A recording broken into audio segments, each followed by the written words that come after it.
আমরা যদি একটু খেয়াল করি, আমরা জানি ঘটনাটা প্রসিদ্ধ।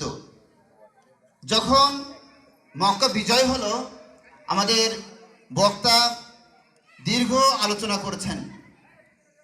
ওনার আলোচনা শুনতে কিন্তু 10,000 টাকা লাগে। আপনারা তো ফিরে ফিরে শুনতেছেন, চেনেন তো। উনি সময়ের স্বল্পতার কারণে অনেক কথা বলতে পারেননি। বিষয়টা হলো, এত কিছু নির্যাতনের পর মক্কা ছেড়ে মদিনা চলে গেলেন। মদিনা থেকে অনেক ষড়যন্ত্র মোকাবেলা করে আল্লাহ রসুল সাল্লাল্লাহু আলাইহি সাল্লাম সাহাবাদেরকে নিয়ে মক্কা বিজয় করলেন। এই মক্কা বিজয়ের দিন একজন বুড়িমা তার তল্পিতল্প নিয়ে কান্নাকাটি করতেছে, পাহাড়ের পাদদেশে বসে কান্নাকাটি করতেছে। আল্লাহ রসুল সাল্লাল্লাহু আলাইহি সাল্লাম তিনি সেখানে উপস্থিত হলেন। আল্লাহ রসুল বুঝলেন এই বুড়িমা তার টুপলাগুলো বয়ে নিয়ে যেতে পারতেছে না। আল্লাহ রসুল নিজে কাঁধে করে টুপলাটা নিলেন, নিয়ে তার গন্তব্যস্থলে পৌঁছে দিয়েছেন। তখন পৌঁছানোর পরে আল্লাহ রসুল জিজ্ঞাসা করতেছেন, বুড়িমা,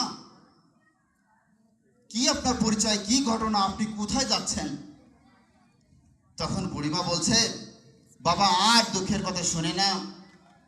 এই মক্কার বুকে একজন সন্ত্রাস আসছে, মোহাম্মদ নামক একজন সন্ত্রাস আসছে, যে সন্ত্রাস যাকে পাচ্ছে তাকেই হত্যা করছে। আল্লাহ রসুল তখন বুঝে ফেলছেন আমাকে চিনতে পারেনি। তখন দয়ার নবী তিনি তখন বলছেন, বুড়িমা, আমি তো সেই মোহাম্মদ, আমি তো সেই মোহাম্মদ। কত বড় দয়ার নবী, আমি তো সেই মোহাম্মদ। আল্লাহ রসুল কান্নাকাটি করতেছেন। বুড়িমা শুনে তো অবাক।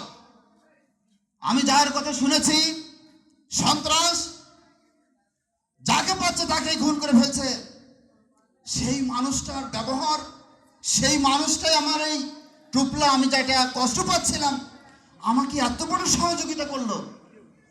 সম্মানিত উপস্থিতি, আমাদের অনেক দূর পথ যেতে হবে, অনেক দূর যেতে হবে। আমাদেরকে আল্লাহ রসুলের জায়গা থেকে শিক্ষা নিতে হবে, তার আদর্শ থেকে শিক্ষা নিতে হবে, নিজেদের জীবনে প্রতিষ্ঠিত করতে হবে।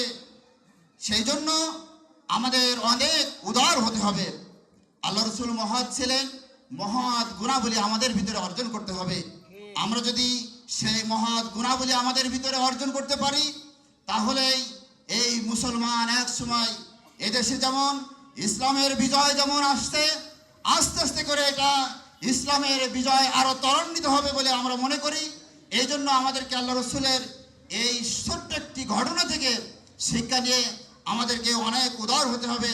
আল্লাহ রাব্বুল আলামিন আমাদেরকে তৌফিক দান করুন। আমিন। ওয়া আখিরু দাওয়ানা আলহামদুলিল্লাহি রাব্বিল আলামিন। আসসালামু আলাইকুম ওয়া রাহমাতুল্লাহি